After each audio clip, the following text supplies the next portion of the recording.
Hi, everyone. Thanks so much for joining us today for the webinar, Visualization Software is Only Half of What You Need. My name is Michal Wachstock, and I'm the Director of Online Marketing here at Sisense.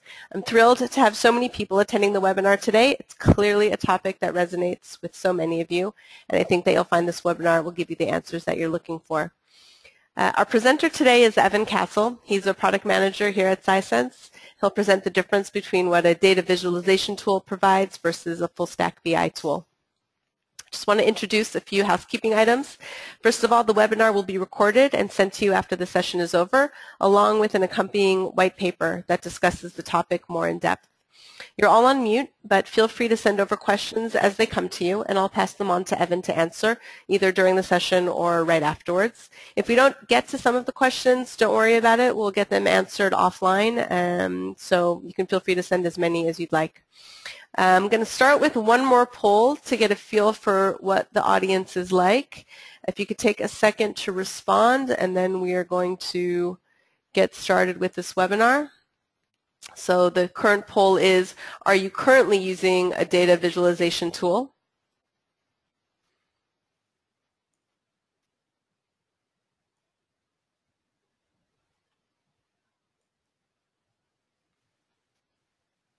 Looks like the majority are not yet using it but planning on it, with some people hating it. Okay, I'm going to give that one more second.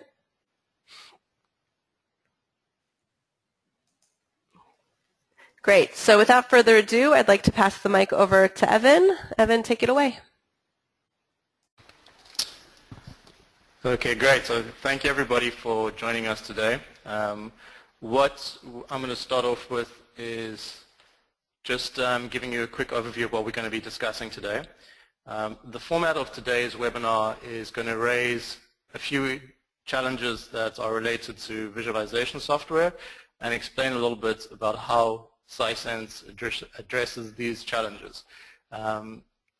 It's not here to, we're not focusing on any specific tool besides just demonstrating Sisense. Of course, we're not experts in these other tools, but what we have done is obviously spoken to a lot of clients that also evaluate Sisense. We have a few of our colleagues here who've worked with a range of tools, and we just decided to present 5 particularly important business intelligence challenges and explain why you should think about them during your evaluation as an educational tool.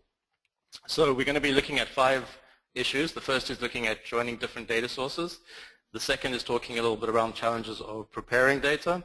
The third is around analysis. Then we're going to talk a little bit how to scale. So as you have additional users, data sources want to perform more analysis. And lastly, we're going to look at how you can collaborate in teams and some of the issues that come up during that. So to just clarify to begin with, what we mean by visualization software is if we look at business intelligence solutions, there's 2 main components. The first is around managing data, and that includes things like accessing different data sets and cleaning that data, as well as actually storing it and putting it in a place where you can access it for analysis. The second main component is around how to analyze that data, and this is where visualization software comes in, and it gives you a layer to essentially visualize that data, to access it, and to filter and interact with it. Now, visualization software is typically around the analyze component, whereas Sisense, along with other end-to-end solutions, offer the full package of managing data and providing a way to analyze it as well.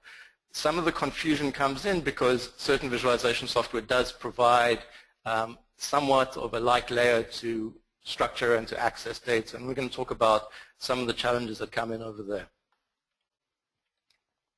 So the first thing that we're going to speak about really is joining different data sources. And to begin with, I think it's important to ask yourself some questions to see if this is relevant for you. If you are looking to explore a data set in both a summarized and a detailed format, if you're looking at working with different data sources, a lot of businesses work with a few systems. It might be Google Analytics and SQL Server and Excel files. And also you want to connect everything together to kind of get a single view. This is an issue that you might be interested in looking at. So let's take a look and do an example which will highlight some of the differences, and then we can talk on that. So let's assume that you're working in part of the sales team and you've got data in a sales system which tells you, the order date and the product and how many units were sold. And in another system or another table, you've got an inventory system that shows you how much stock you have of each individual product. So we've got two sources over here. Now you want to connect these sources based on a shared value or identifier. In this case, it's product. How does that happen in a visualization software versus Sisense? So just to familiarize yourself with the data, you can see for the sales table, if we summarize the data on a monthly basis, or on total basis for products, we've sold 4 apples and 4 pears, whereas in the stock, we've got 10 apples and 10 pears. So visualization tools, typically what they do is they create something called a view where they combine the data sources together into a single table. So you can think if you're working with Excel and you've got 2 separate sheets, it kind of combines it into one sheet, versus Sisense, which keeps the data separate but creates a logical row-level join between different data sources. So if you look at the image on the screen, you can see just the two concepts, one where there's one consolidated view versus another where there's separate data sources but a join that logically links them. So taking this into account, what would happen? So if we had to combine the data on the product and using that as an identifier, you'll notice that there's an issue around the stock because you have to actually model the data. So there's a requirement to know and explain to the system up front how to model the data before you analyze it, which requires both effort and ability to logically define those connections and how they should work before you actually explore the data.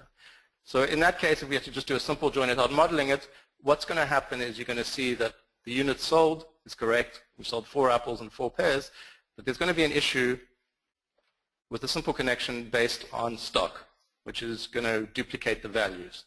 Now this is different to the approach that Sisense does, where we keep both data sources separate.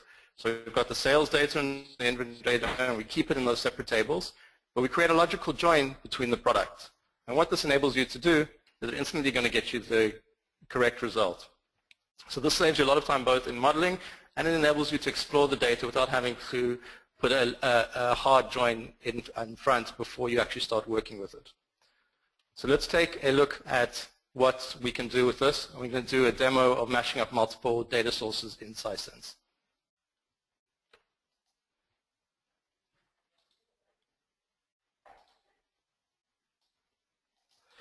So for those of you who are not familiar with Sisense, what I'm showing now is the Elastic Cube Manager. It's our proprietary technology to model data. And what you can see here is it's a visual environment, and you can see 2 tables over here. So if we look at the data from the sales, it's exactly the same. So you can see we've got the order date, apples and pears, and if we summarize it on a monthly basis, or in a total basis at least, we should get 4 apples and 4 pears. Similarly over here in the inventory system, we're showing 10 apples and 10 pears. So it's the same data that we just discussed, and we're going to connect it based on the product field, and then we're just going to include these changes in the data, and that'll just take a few seconds. So what you can see is that firstly, we've kept the 2 data sources separate, and secondly, we've just specified a join between them, which is going to explicitly explain how the connection is made, and then we can see what happens when we go ahead in the front end and start to visualize that data. So this should take just a few seconds to finish creating that connection, and then we can go ahead and take a look at the result set.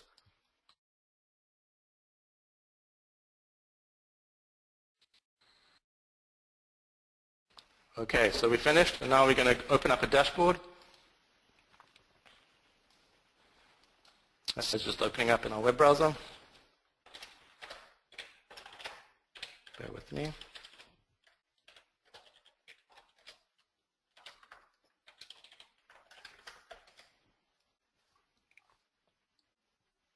And you can see we're going to connect to that join data, and we can start working with it now.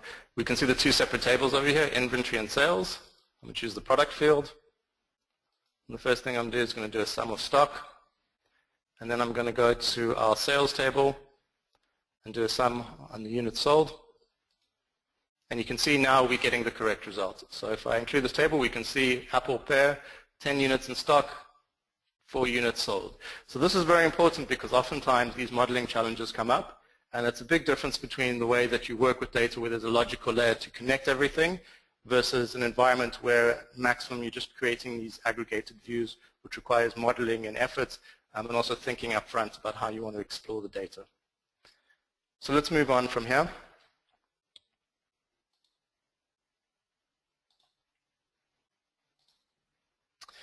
And the next thing that we're going to look at is really around preparing data. Okay, this is often a challenge. I'm sure as most of you have ever worked with data, there's often work that needs to go into cleaning it, into structuring it. And visualization is very important, but 80% of your effort actually goes to data preparation. So with any data set that you're working with, the majority of the time is going towards preparing the data versus visualizing it, and it's important to think about how to do this. So again, these kind of things become relevant when you're working with more than one type of data source, when you're continually being forced to summarize data because it's too large for analysis. If you're working with an IT or a technical team, every time you need data, you need to turn to them. When you're looking to analyze a large data set, or simply when you're just working with pretty messy, unorganized data sets. So some of the things to look out to when you're evaluating this are a range of issues. You can see the visualization software on the left and Sisense on the right. One of the things is that when you're working with larger data sets, you're sometimes forced to aggregate it first, to pre-aggregate the data, so to summarize it before you can access it. With visualization software, with Sisense works by just connecting to the raw data. The second thing is around joining different data sources. So we saw some of the issues with connecting data and the difference between creating real joins and being able to work with different data sources versus either not being able to create those joins correctly or working, we're trying to connect different data sources. The third is really around data management. Typically because the back end of these visualization tools is quite light, you need to put a lot of effort to manage multiple different data models versus Sisense where you can create a single model with lots of different data sources, lots of rows, lots of columns, a large data set. It means that the effort of managing one data model versus multiple data models is a lot easier. And obviously there's also the issue of if you want to keep a single version of the truth, if you're juggling multiple models, that's a little bit harder to do. The second thing is around data cleansing. Either there's, in visualization software, there's a lack of tools to clean and structure the data, or you're forced to repeat the tasks whenever you update data. With Sisense, it's a completely visual environment. There's no coding. You can use Excel-like functions to structure the data, but more importantly, once you've made a change, it's automated and you don't have to think about that again. And the last issue is really around having an end-to-end solution. So oftentimes, once the data is prepared, it needs to be put somewhere else before you can visualize it. Either that's a data warehouse or a database or something that you need to be able to access that data versus Sisense, which provides a full solution, including being able to access the data. So we're going to take a little look about the modeling capabilities in Sisense, and I'll walk you through some of the tools that we have to do that successfully. So we're going to go back to our ElastiCube, and we're going to explain some changes. So over here, we've got data, if you can see right at the bottom where it says source type from MS SQL. I can easily add other data sources. So again, if I want to connect to a SQL Server, all I need is the location and Windows and the password and username. I can connect to that server and access any database on it. And when I connect to that database, I don't have to worry about creating pre-aggregation. These are all live tables. They're not views. And I can add any table I want. So if I want additional order details, I can easily find that. If we click to preview, we can see we're getting things on a product ID basis and quite detailed information. I can easily add that. And it's easy for me to also connect this data. So over here, this is of course the same type of data. So SQL Server.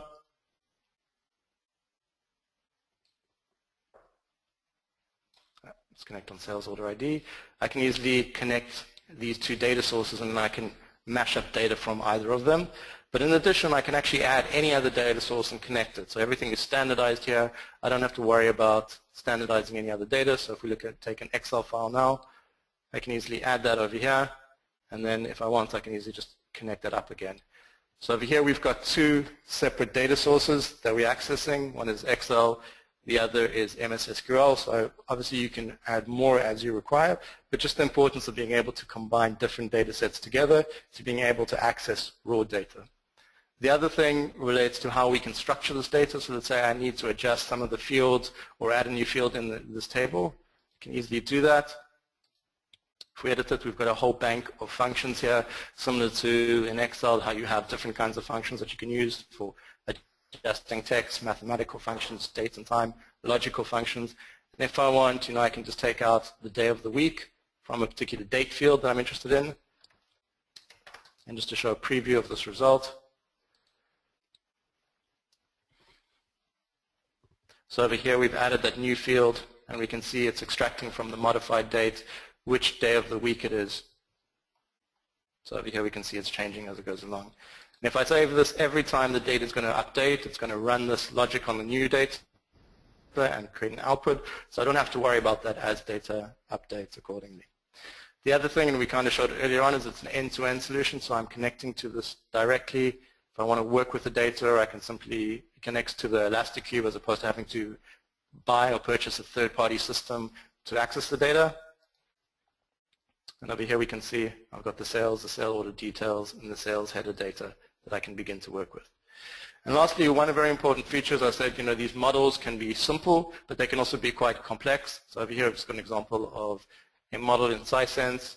You can see the idea is not to overwhelm you, but there's lots of different tables, lots of different data sources, lots of different connections on the actual model over here.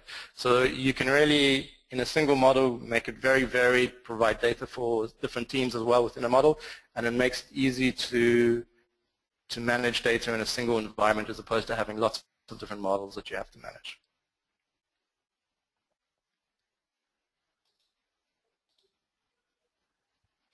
So the next point we're going to talk about is analyzing data. And this again, when we're talking about analysis, typically we're talking about running queries, and sometimes you want to query the data simultaneously with two calculations.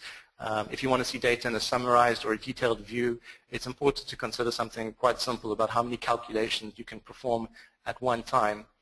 So let's again, if we take a look at the data over here, we've got the day, the salesperson name, and how many units were sold. So we've got 2 instances for January, 2 instances for February, 2 instances for March. We can see the total sold for January is 15 units, the total for February is 30 units, and the total for March is again 30 units. So we have to plot this data out. We can see that we're just doing one calculation, which is calculating the total sum of sales for each month.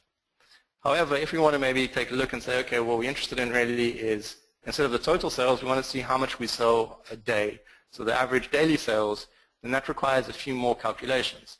Because what we actually have to do is we first have to calculate the sum for every single month, and then we have to divide it by the number of days in the month. So there's 2 calculations going ahead in a single calculation here to get this data.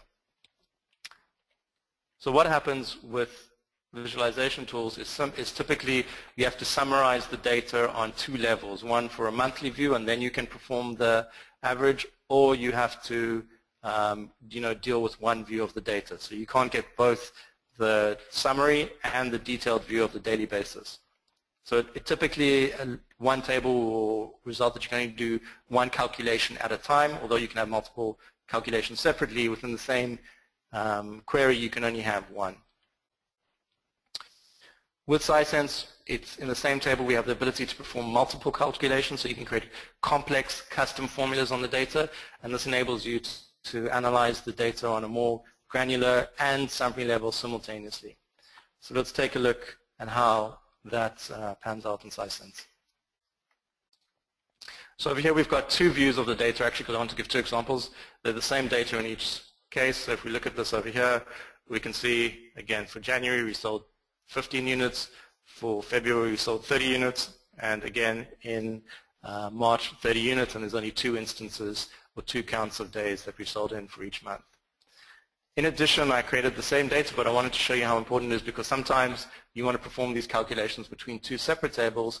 So I've just broken that up into 2 tables again, and replacing the unit sold here by the order ID, and connected it up with the unit sold based on another table. Okay.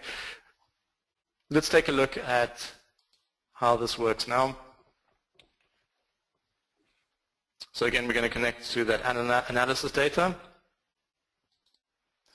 And what we're going to start off with is just using the orders table, so not the connected one.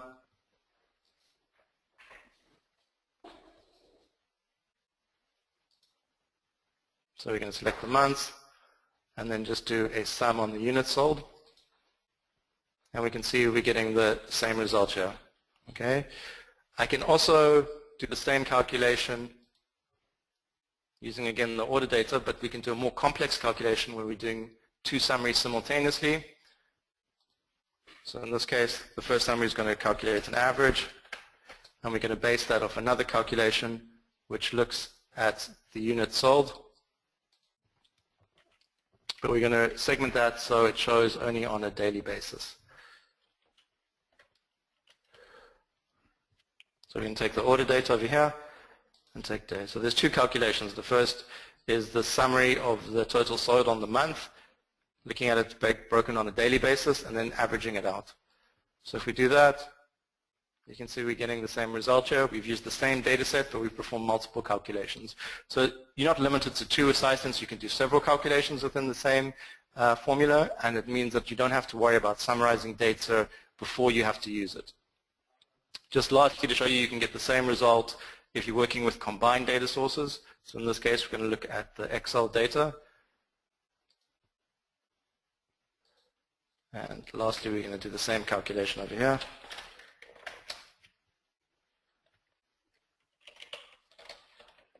So we're doing our average. And then if we go to our orders, we can add that in.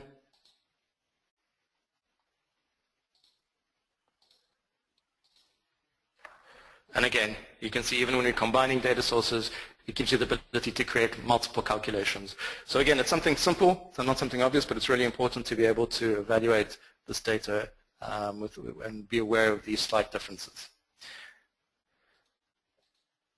Now another issue that we talked about is really about scale and how to grow as you have more users, more data, more analysis. So you have to ask yourself, will you in the future, or do you currently want a lot of people to access the data? Will your data size grow? Are you going to have more dashboards and more analysis? Now one of the biggest issues here, and there's lots of different technologies and sciences that help with this, is around hardware costs. And any solution you have, you're going to basically need disks, so the hard disk, RAM, and CPU, especially if you're looking at in-memory solutions. Now typically if we want to compare the cost of 1 unit of disk to 1 unit of RAM to 1 CPU core, we can see, and of course the prices are just an estimate, but what's important is the cost ratio. So if we take disk as 1 unit, we can see that RAM is typically 50 times more expensive and CPU is 250 times more expensive. And what this means is if you're going to go with a solution that requires a lot of RAM, it can be expensive very quickly. So how does Sisense deal with this issue? First of all, typically in-memory solutions in one way or another require 1 gigabyte of RAM for 1 gigabyte of data that you're analyzing. So all the data is loaded into RAM, and this can get expensive very quickly. Sisense uses an in-memory columnar database, and this has a few advantages. Firstly, we store all the data on disk. So instead of putting everything to memory, we put it on the disk first. Secondly, we only use RAM when a query is run. So only when you're actually running a query, only when you need the data, we load that into RAM. And lastly, we only load the relevant columns that you need into RAM. So if you're looking at monthly sales, we'll only put the columns in for the month and for sales in the data. So let's take a look at how we can look at this RAM and CPU utilization.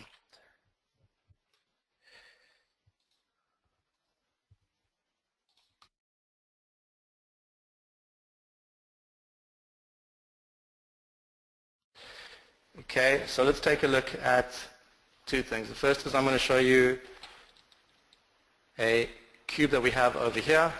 It shows the marketing Elastic Cube. This is not running, but we can see it's 1.5 gigabytes. Over here we've got my RAM and CPU usage, and I'm using roughly 7.4 gigabytes of RAM. Now, although this cube is 1.5 gigabytes, when I start it, you can see it's only adding about 100 megabytes into memory to get started. And it's only going to load this as you go. So even if I stop it again, you can see the RAM use is going to go down. So it's going to drop down to about 7.3. And as I start it up again, only a small amount of that is being used. So what this means is you actually need less hardware to get more efficiency out of Sisense, and it means that you can scale with a lot more effectiveness and add users and data analysis as you go along. The last point that we're going to look at is really around collaboration and discuss some of those things. So again, when we're talking about collaboration, if you're having multiple people access the data, if you want to have a single version of the truth, this is an important point to consider. And let's look at the typical setup for visualization software. Typically there's a server environment that's providing access to the data, and then anybody who wants to actually update it needs to download the files to their computer, update the data, and then reload it up to the server. Now there's two problems with this. The first is many people accessing the same data simultaneously means that things can get out of sync very quickly. And secondly, that you have to actually have the resources on your own machine to be able to work with big data sets. And obviously this is a difficult environment to have if you need the hardware for it.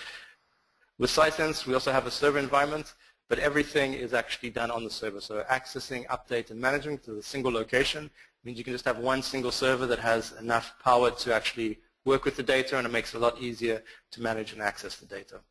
So just a quick example of that. Over here, we can easily add different locations to access the data.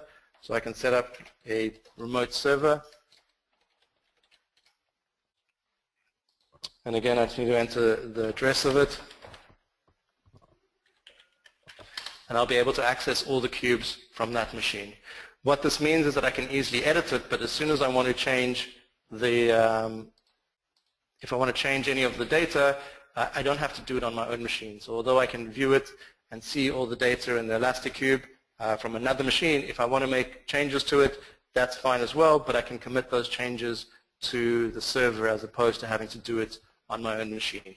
Just wait a second for this to come up, and then I'll explain the last component of it.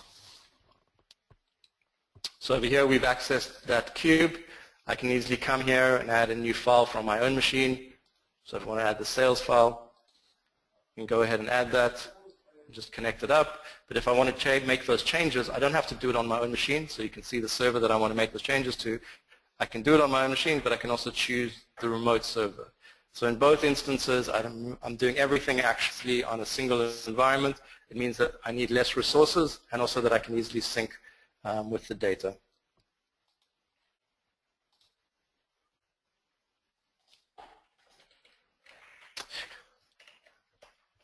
So at this point, I'd like to open up to questions. I thank everybody for your time, and we'll be taking questions, and we'll just give everyone a few moments to enter a few more questions.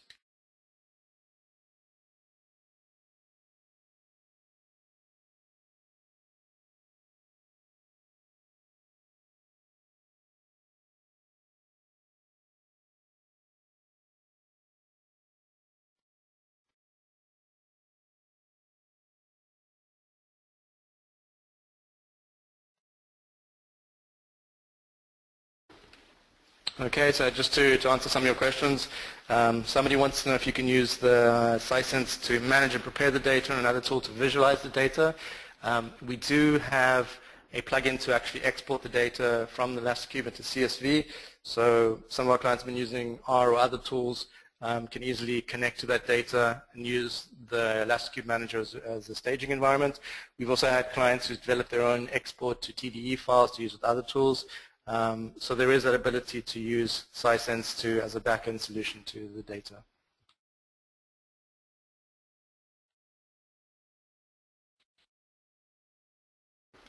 Okay, there's another question about using Sisense data as a draft environment.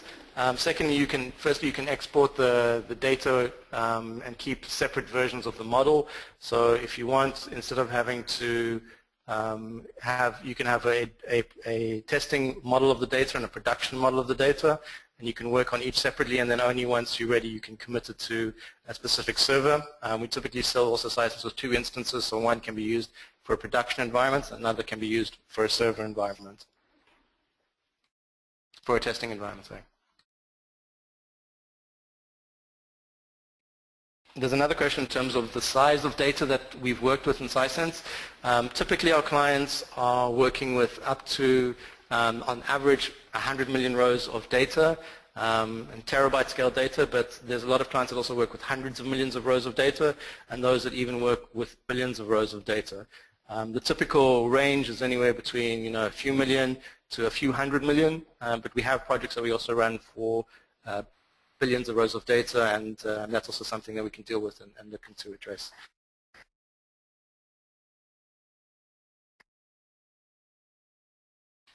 There's a few questions around unstructured data and connecting to big data sources like Hadoop.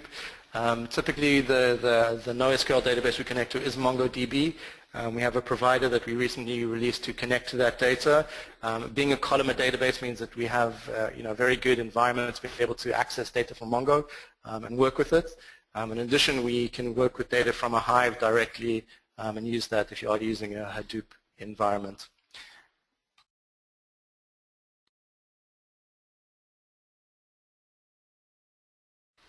Okay, another question was around visualization. Sisense also acts as a platform, so if you want to develop your own visualizations, if we just quickly go back to the design environment over here, you can create your own plugins actually, so using things like D3 or other environments, you can create other charts over here. You can see I've got non-standard charts like a funnel or sunburst. These have been directly developed by other people that we use. If you go to our support forums, there's a lot of data around creating custom visualizations that you can then add and work out of the box with Sisense.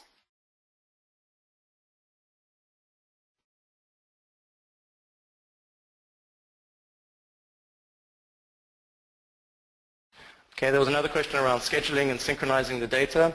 That is something we certainly do. There's two layers of synchronization. Firstly, we've got a scheduler over here where you can schedule when the ElastiCube updates on particular days of the week or intervals as required, so days, hours, minutes, and seconds. You can also, on an individual table, actually choose how the data should build, so whether it should accumulate, whether it should replace, and how to perform that. So there's various tools to synchronize the data and keep that up to date as well.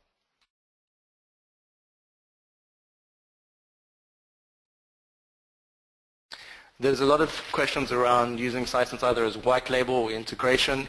Sisense has been, we have a lot of different features to integrate and to interact with it. So you can certainly white label it, you can embed it. There's a lot of different environments that you can integrate it with. For instance, you can take the dashboard and over here and embed it into a iframe and use that as well. So there's certainly a lot on that.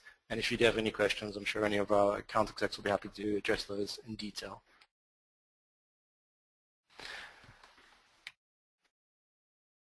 There's a question around the hardware requirement. That really depends on two things, the volume of data that you're accessing and the amount of users that you have. It really, that's a question. If you go again to our user guide, there's specific examples of how much data you need. If it's a few million rows of data and the dozens of users, you can really use a machine that's got 12 gigs of RAM and 4 CPU cores. As obviously it goes up from there as you're looking to analyze hundreds of millions or billions of rows of data. But in our user guide, there is documentation on the hardware specifically. There's another question about advanced analytics capabilities. Currently, Sisense has descriptive statistical capabilities like mean and standard deviation and those tools. We're working on more predictive analytics, but currently those are the descriptive statistics is what we have. But also in addition to that, as I said, you can easily export the data into CSV format and work that with that in the statistical tool. Another question around browsers and analyzing the data. It is independent of any browser. Typically, we support Chrome, Internet Explorer, Firefox, so that's not going to be an issue. Also, it's available on mobile. So if you do have a mobile browser, you can access the dashboard directly, so you develop it once, and then it can be accessed on your tablet or your mobile device as well. There's a question around cloud. We have set up cloud environments in servers like Amazon. That infrastructure can be put in place, as well as on-site options as well.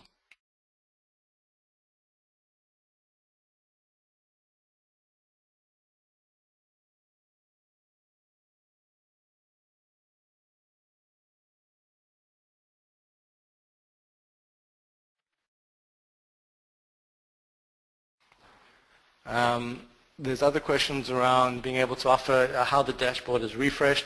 You can see there were synchronization questions that we discussed, but also you can refresh the browser, so every time if the data has been updated, it'll be represented in a new version of the visualization. You can also do auto refreshes. Okay, but at this point, I think I'm going to hand over to Michal, and if you've got any further questions, feel free to be in contact. Thanks, everyone, for joining us. I think it was really a great webinar. We got a lot of great feedback. Thanks, everyone, for your positive feedback as well. I see a lot of questions are still coming in. I'm going to get those answered directly. So, you can keep sending those over or send them to events@scisense.com, and I will get those passed over to someone who can answer you directly. Thank you very much. As I said, the recording will be sent to you within the next few hours, tomorrow the latest, including the white paper with additional information about the topic. Thanks so much, and have a great weekend.